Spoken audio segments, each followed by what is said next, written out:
ಬಸನಗೌಡ ಪಾಟೀಲ್ ಯತ್ನಾಳ್ ಮತವನ್ನ ಅಸಿಂಧುಗೊಳಿಸೋದಿಲ್ಲ. ಮತದಾನದ ಸ್ಥಳದಲ್ಲಿ ಯತ್ನಾಳ್ ಅವರು ಯಾರಿಗೆ ಮತ ಅಂತ ಹೇಳಲಿಲ್ಲ, ಹಾಗಾಗಿ ಈ ದೂರನ್ನ ಪರಿಗಣಿಸಲ್ಲ ಅಂತ ಚುನಾವಣಾಧಿಕಾರಿ ಹೇಳಿದ್ದಾರೆ. ಚುನಾವಣಾಧಿಕಾರಿ ಸ್ಪಷ್ಟನೆ ನಂತರ ಯತ್ನಾಳ್ಗೆ ಮತದಾನಕ್ಕೆ ಅವಕಾಶ ಕೊಡಲಾಯಿತು. ಕಾಂಗ್ರೆಸ್ ನಾಯಕ ಉಗ್ರಪ್ಪ ಕೊಟ್ಟ ದೂರನ್ನ ಪರಿಗಣಿಸದಿರಲು ನಿರ್ಧರಿಸಲಾಯಿತು. ಲಿಂಗರಾಜ್ ಪಾಟೀಲ್ಗೆ ನನ್ನ ಮತ ಅಂತ ಯತ್ನಾಳ್ ಬಹಿರಂಗ ಪತ್ರ ಬರೆದಿದ್ರು, ಹಾಗಾಗಿ ಅವರ ಮತವನ್ನ ಅಸಿಂಧುಗೊಳಿಸಬೇಕು ಅಂತ ಕಾಂಗ್ರೆಸ್ನ ನಾಯಕರು ದೂರು ಕೊಟ್ಟಿದ್ರು.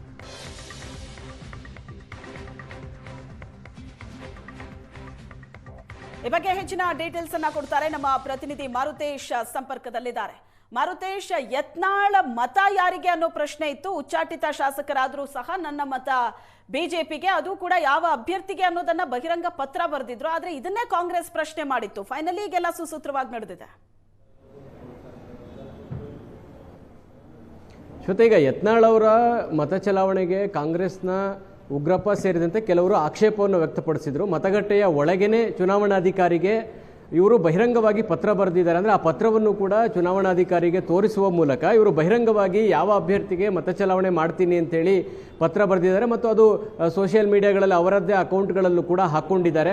ಈ ರೀತಿಯಾಗಿ ರಹಸ್ಯ ಮತದಾನ ನಡೆಯುವಂಥ ಚುನಾವಣೆ ಪ್ರಕ್ರಿಯೆ ವೇಳೆ ಒಬ್ಬ ಶಾಸಕರು ಅಂದರೆ ಮತದಾನ ಮಾಡುವತಕ್ಕಂಥವರು ಯಾವ ಅಭ್ಯರ್ಥಿಗೆ ಮತವನ್ನು ಹಾಕ್ತೀನಿ ಅಂತೇಳಿ ಬಹಿರಂಗಗೊಳಿಸೋದು ಚುನಾವಣಾ ನಿಯಮದ ಪ್ರಕಾರ ವಿರುದ್ಧವಾಗಿದೆ. ಹೀಗಾಗಿ ಅವರಿಗೆ ಮತ ಚಲಾವಣೆಗೆ ಅವಕಾಶವನ್ನು ಕೊಡಬಾರ್ದು ಅಂತೇಳಿ ಆಕ್ಷೇಪವನ್ನು ಚುನಾವಣಾಧಿಕಾರಿ ಮುಂದೆ ವ್ಯಕ್ತಪಡಿಸಿದರು.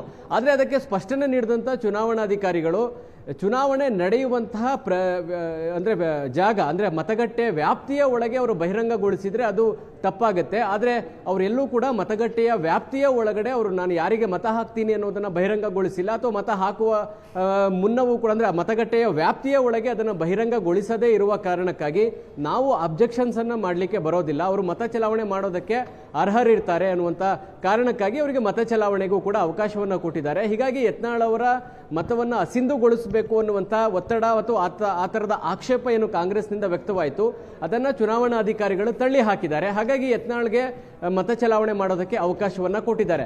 ಹಾಗಾಗಿ ಅವರ ಮತವನ್ನು ಅಸಿಂಧುಗೊಳಿಸಬೇಕು ಅನ್ನುವಂಥ ಆಕ್ಷೇಪಕ್ಕೆ ಯಾವುದೇ ರೀತಿಯಾದಂತಹ ಅವಕಾಶವನ್ನು ಕೂಡ ಚುನಾವಣಾಧಿಕಾರಿ ಕೊಡಲಿಲ್ಲ.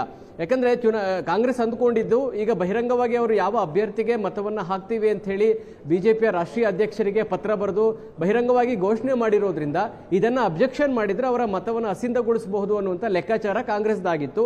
ಆದರೆ ಚುನಾವಣಾ ನಡೆಯುವಂಥ ಮತಗಟ್ಟೆಯ ವ್ಯಾಪ್ತಿಯ ಒಳಗೆ ಅದು ಬಹಿರಂಗಗೊಳ್ಳದೇ ಇರುವ ಕಾರಣಕ್ಕಾಗಿ ಅಥವಾ ಅವರೇನು ಚುನಾವಣಾ ಮತಗಟ್ಟೆಯ ಒಳಗಡೆ ಆ ರೀತಿಯಾಗಿ ಏನು ಹೇಳಿಕೆಯನ್ನಾಗಲಿ ಅಥವಾ ಆ ಥರದ ಪ್ರದರ್ಶನಗಳನ್ನಾಗಲಿ ಮಾಡದೇ ಇರುವ ಕಾರಣಕ್ಕಾಗಿ ಅಸಿಂಧುಗೊಳಿಸೋದಕ್ಕೆ ಯಾವುದೇ ಅವಕಾಶ ಇಲ್ಲ ಅಂತ ಹೇಳಿ ಅವರಿಗೆ ಮತ ಚಲಾವಣೆ ಮಾಡೋದಕ್ಕೆ ಅವಕಾಶವನ್ನು ಕೂಡ ಕೊಟ್ಟಿದ್ದಾರೆ. ಹಾಗಾಗಿ ಯತ್ನಾಳ್ ಅವರ ಮತ ಚಲಾವಣೆ ಕೂಡ ಮಾಡಿದ್ದಾರೆ. Shweta, yes, thank you Maruthesh ನಿಮ್ಮೆಲ್ಲ ಡೀಟೇಲ್ಸ್ಗೆ.